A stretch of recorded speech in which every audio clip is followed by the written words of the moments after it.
Bom dia, irmãos. Vamos abrir a palavra de Deus num versículo bastante conhecido, segundo livro das Crônicas, capítulo 7, versículo 14. Nós estamos hoje, se Deus assim nos permitir, iniciando a nossa 6ª conferência de avivamento e reforma espiritual. E esse versículo que nós vamos ler agora, eu vou tentar explicar esse versículo para vocês, é uma promessa de Deus para o seu povo, promessa de cura, de restauração espiritual. E nós podemos, em cima dessa promessa, orar e Deus mandar um avivamento espiritual. Amém? Quando você ora uma promessa de Deus, a resposta já está garantida. Vamos ler juntos, bem forte, o que aqui diz?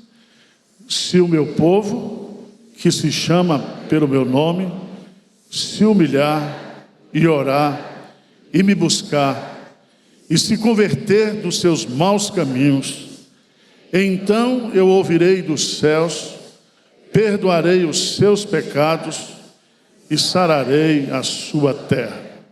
4 lições nesta promessa de Deus para nós orarmos por avivamento. A primeira delas é que essa promessa ela é exclusiva. Ela não é para o mundo, é para a igreja. Se você observar aí, ele diz: se o meu povo, que se chama pelo meu nome. O povo de Deus, ele é conhecido justamente porque ele tem um relacionamento pessoal com Deus. E nesse relacionamento pessoal com Deus, fundamentado no conhecimento do verdadeiro Deus, esse povo então não pertence mais ao mundo. É um povo exclusivamente de Deus. A Bíblia, se nós pegarmos uma concordância ou um dicionário bíblico e identificarmos os títulos que Deus usa na sua palavra para esse povo, nós vamos ficar encantados com a variedade de nomes. Primeiro, é um povo escolhido. O povo de Deus não é um povo que se fez povo, é um povo que foi escolhido para ser de Deus. E ele diz assim: se vós fosseis do mundo, o mundo amaria o que nasceu.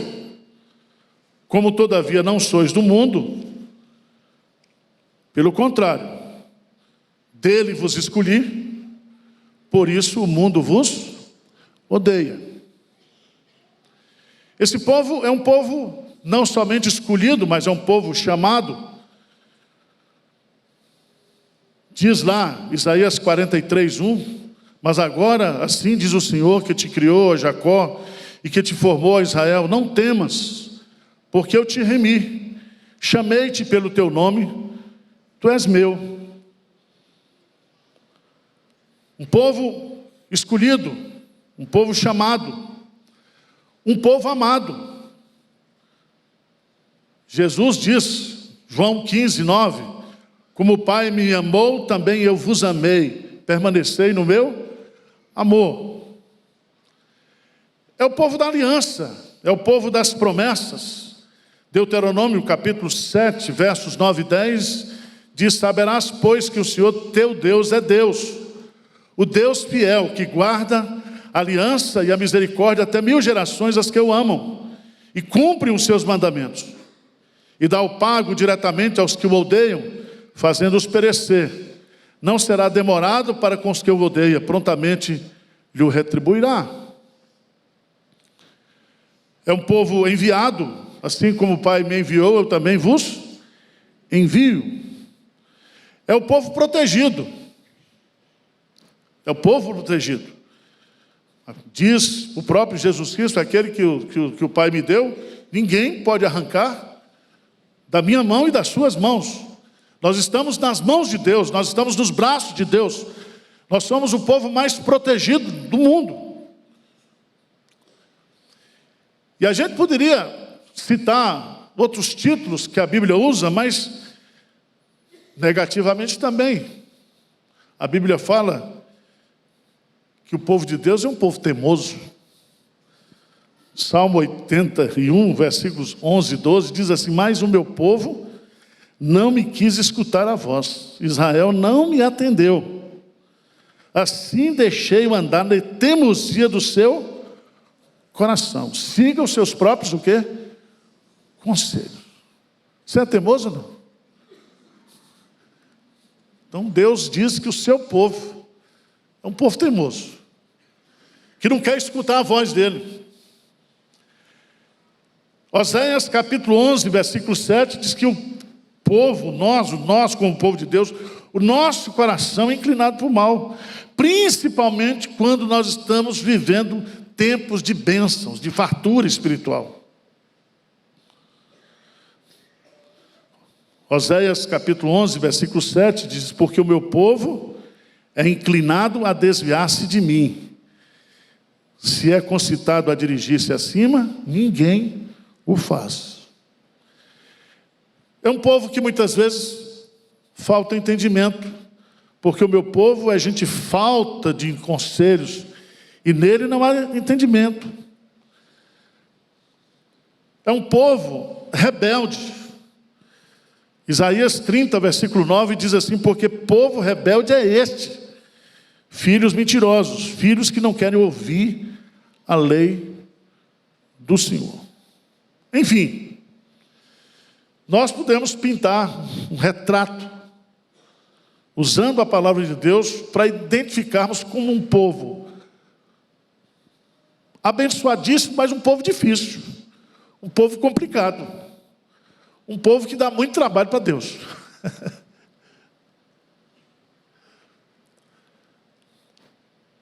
Mas a segunda lição que a gente aprende nesse texto é que esse povo de Deus, ele habita numa terra doente. E esse povo pode cair e sofrer de enfermidades espirituais. O povo não acaba. Nada, nem ninguém poderá nos separar do amor de Deus que está o quê? Em Cristo Jesus. Mas nós podemos passar por crises, por enfermidades espirituais, por frieza espiritual. E é tão interessante porque o povo de Deus, enquanto povo de Deus, possui uma pátria superior. Mas esse povo habita numa terra de aflição, de lutas, de tentações, de provações.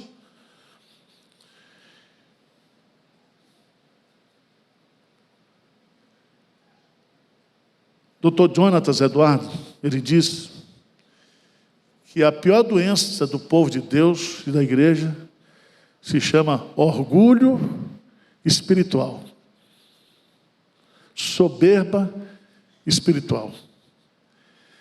Jonathan Edwards, ele escreve, e ele foi o grande líder dos avivamentos dos Estados Unidos.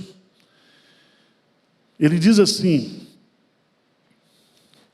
o orgulho espiritual é o mais destrutivo pecado do povo de Deus.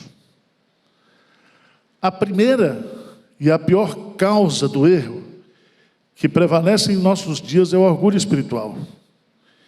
Ele é a porta principal através do qual o diabo influi no coração daqueles que são zelosos pelo avanço do reino de Cristo. O orgulho espiritual é a maior porta de acesso da fumaça que sobe do abismo para obscurecer a mente e perverter a capacidade de julgar, bem como é o principal instrumento com o qual Satanás assalta os crentes, a fim de obstruir a obra de Deus.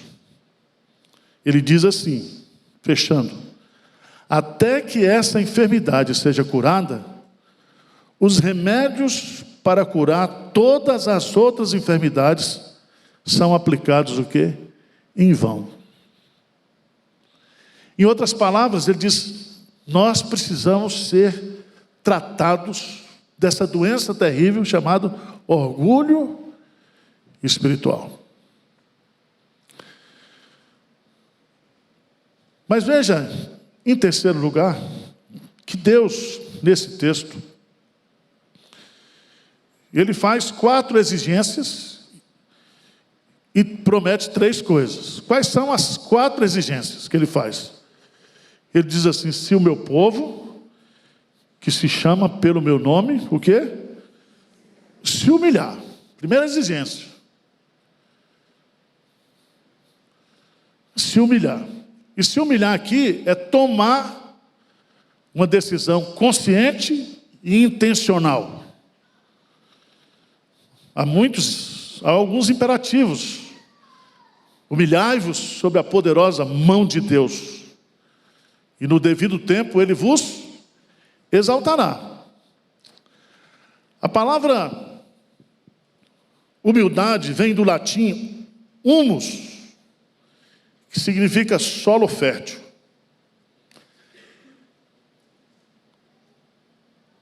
Humildade significa colocar a boca no pó, na terra. Esse é o sentido da palavra humildade. Jó declara, no capítulo 42, versículo 5, por isso me abomino e me arrependo no pó e na cinza. Humilhar, meus amados irmãos, é o ato de esvaziamento da soberba e do orgulho. É o primeiro passo na caminhada de volta para Deus. Se nós queremos nos voltar para Deus, o primeiro passo é o passo da humilhação, do quebrantamento. Colocar a boca no pó e reconhecer aquilo que somos diante de Deus e da grandeza de Deus. Abra sua Bíblia, por favor, em Tiago, capítulo 4, versículo 6.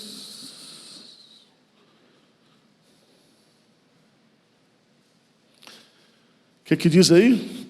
Antes, Ele dá maior graça.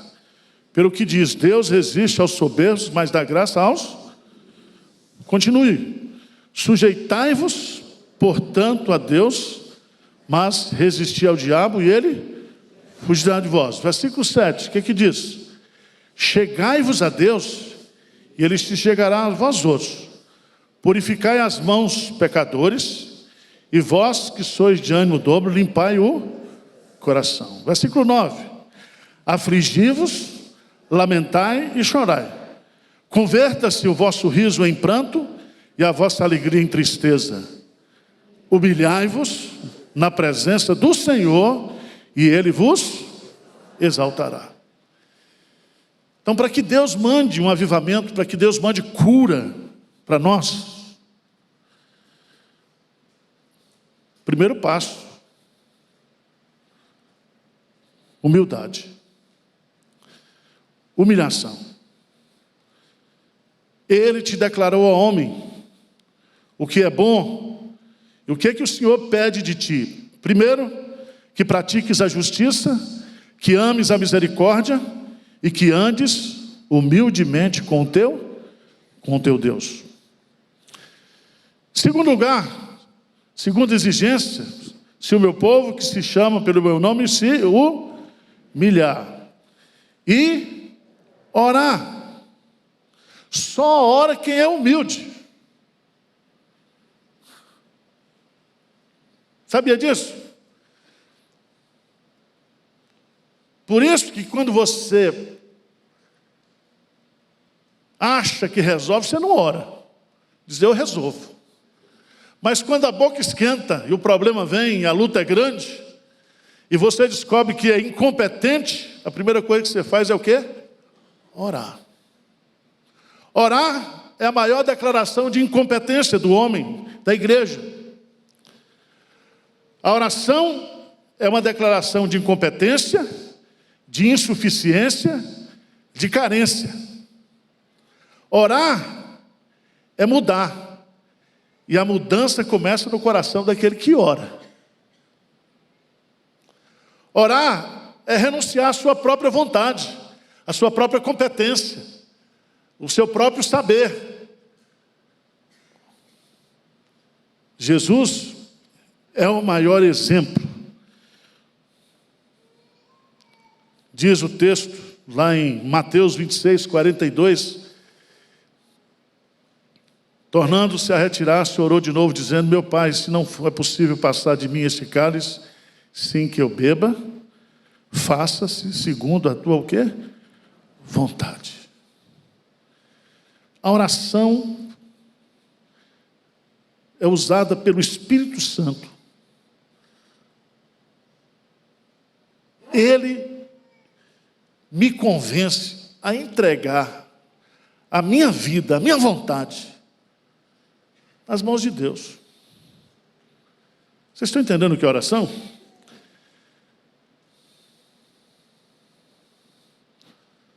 Oração é você revelar para Deus, no seu coração, que você não sabe, que você não pode.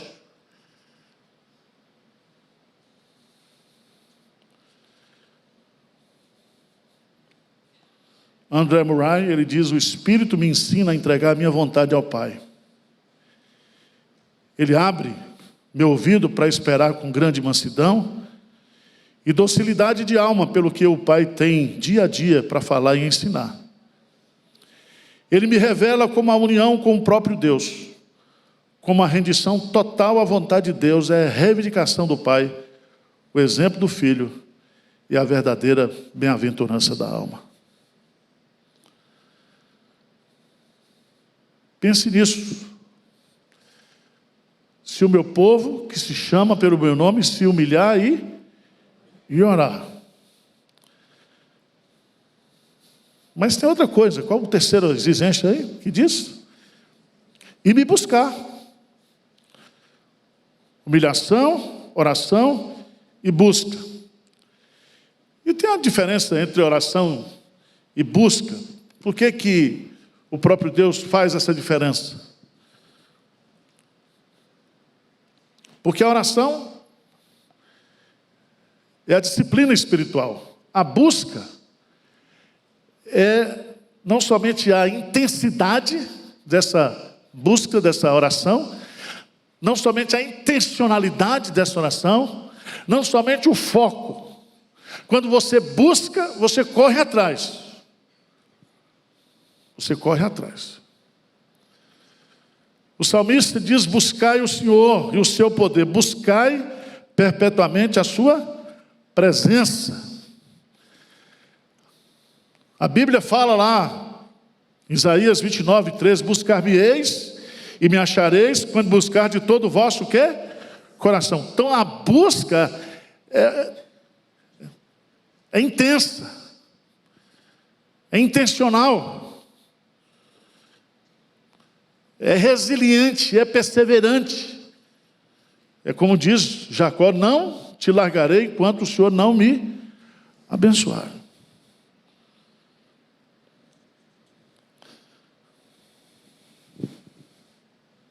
A Bíblia fala, o próprio Jesus, lá em Mateus 7, 8, pois todo o que pede recebe, o que busca encontra, e a quem bate o quê? Abrir-se-lhe-á. Se nós queremos, meus amados irmãos, ser curados do orgulho espiritual, se nós queremos cura para a nossa vida espiritual, para a igreja, para o Brasil, nós temos que colocar em prática esses princípios que são exigidos aqui. Porque ele termina dizendo humilhação, oração, busca, e ele termina dizendo conversão. conversão. E o pior não é isso. O que ele diz aí? Se converter dos seus maus, o quê? Caminho. Você diz, pastor, não tem mau caminho não estou andando no mau caminho não. Eu sei que você é um crente top. Mas Davi, no Salmo 139, ele diz, sonda-me, ó Deus, e conhece o quê? O meu coração. Vê se há em mim algum e guia-me pelo caminho. Você não sabe quanta maldade existe no seu coração. Quão corrupto é o seu coração. E às vezes a gente está achando que aos olhos de Deus, por isso que Davi, sonda-me, Senhor. Prescruta-me, Senhor. Porque, meus amados irmãos, tanto pecado disfarçado na nossa vida, pecado disfarçado de coisa boa, de coisa bonita. E a soberba espiritual é uma coisa terrível dentro da igreja. Nós nos acharmos melhores do que os outros, nós nos acharmos que nós não precisamos de Deus, que nós não dependemos de Deus, que nós podemos resolver tudo do nosso jeito. Nós temos tecnologia, nós temos estratégia. Nós estamos vivendo aí a era da inteligência. É tanta inteligência que virou agora artificial. Então, quanto mais inteligência, mais soberba. E nós, presbiterianos, somos reformados. Nós somos o que tem de melhor. E Deus olha na soberba. Essas são boas, por que vocês não crescem? Com as outras que não são tão bons como vocês pensam que estão crescendo. Por que vocês estão bons, são tão bons, mas há manifestação mais do poder e da graça de Deus em outros lugares do que aqui? Porque Deus resiste à soberba. Deus abomina a soberba.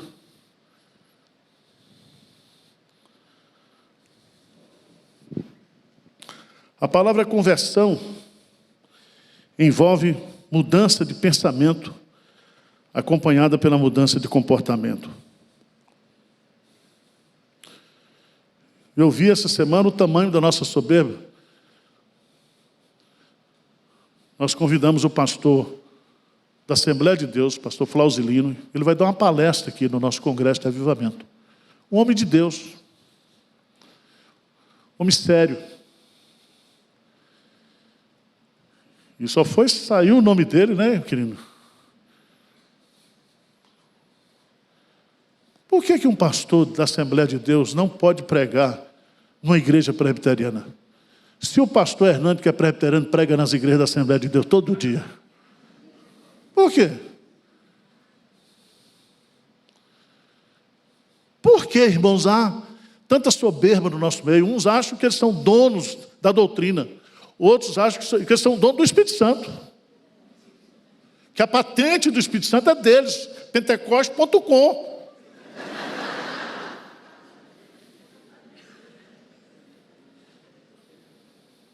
Soberba. O que está matando a igreja? Soberba. Soberba. Soberba de pastor, soberba de presbítero, soberba de crente.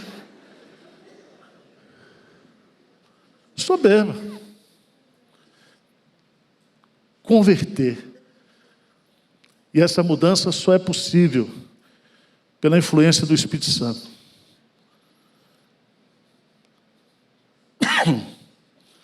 Sendo o povo de Deus, o povo da aliança, a conversão significa um voltar das maldições da aliança.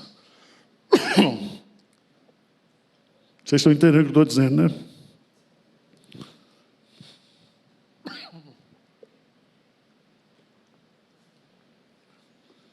Fazer merchandise aqui. Lá no Antigo Testamento tinha as bênçãos e tinha o que? As maldições. Do povo da aliança. Abençoarei os que te abençoarem. Bênção e maldição procede de Deus.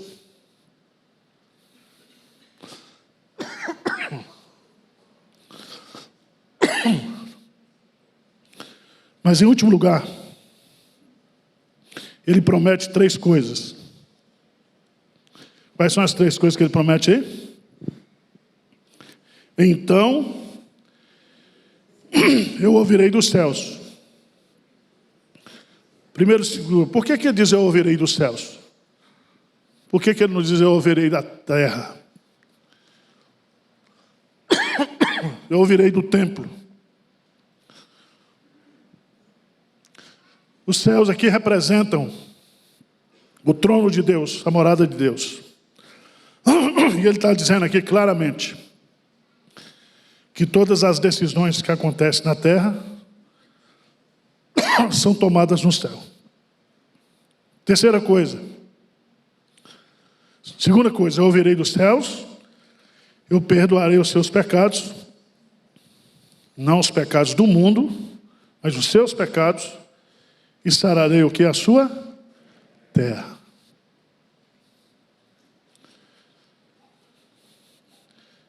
A nossa igreja vive um momento muito abençoado de crescimento, de prosperidade. Mas ao mesmo tempo a gente vive um perigo muito grande de soberba, de achar que nós somos diferenciados, melhores do que os outros. Que se nós estamos crescendo é porque nós somos bons.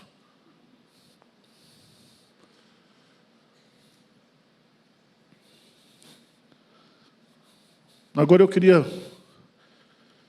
destacar aqui o ponto-chave dessa promessa. É uma promessa condicional.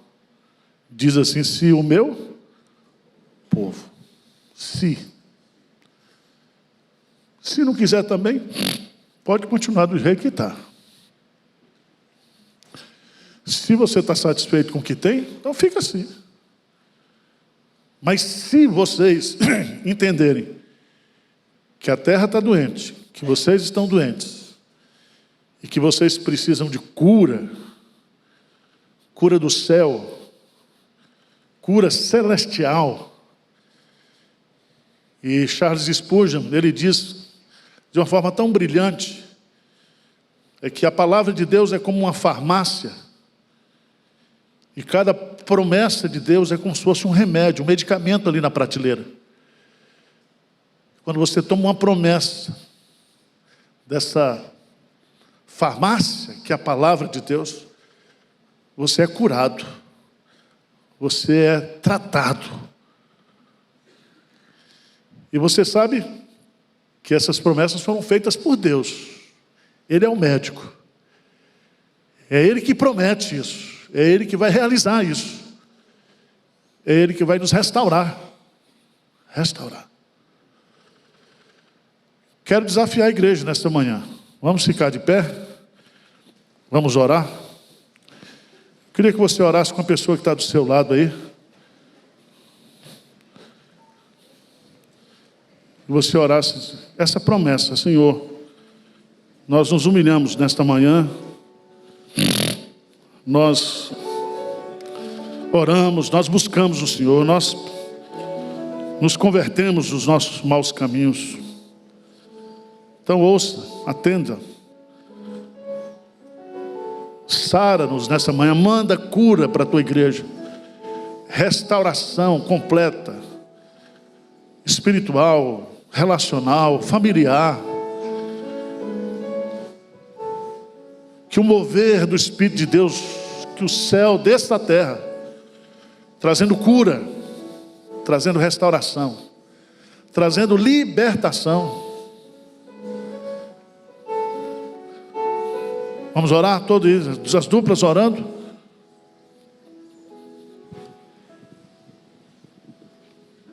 Senhor Deus, eu quero orar nesse momento, pedindo perdão pelos pecados, principalmente, ó Deus, pelo pecado da soberba,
Senhor Deus, nós queremos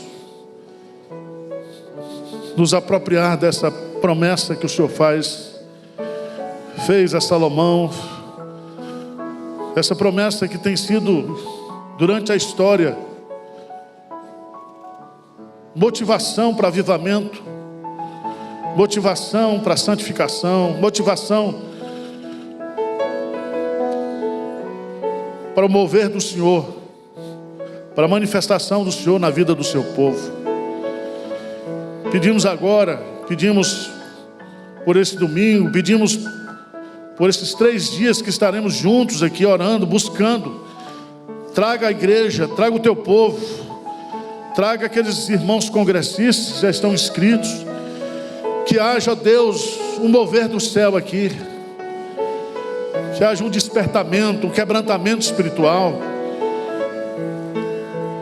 que o Senhor venha nos purificar de toda impureza, de toda maldade, de toda soberba espiritual. Venha, Senhor.